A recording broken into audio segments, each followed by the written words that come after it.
ले कर आमलेट जीरी बनाओ तो आज आमलेट खाए के मन है। आमलेट उमलेट नहीं बनतो, गैस खत्म हो गलो। हाँ हमारा घर तो गैस में खत्म हो जाए खाली तो ले ठीक है ढन ढन आले दूधू को तब वो सब ढन ढन है।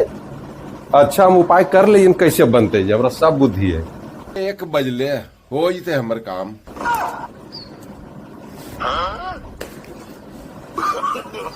No, no, no, no.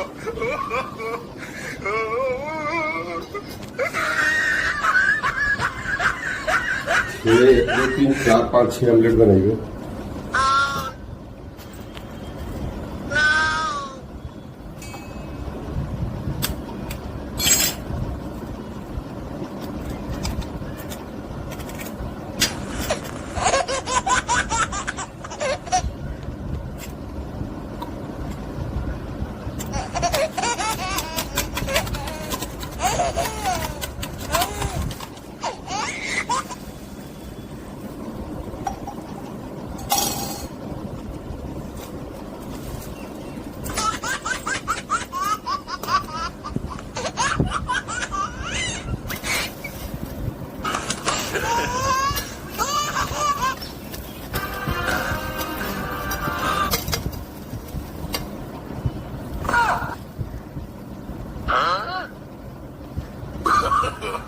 No, no, no, no.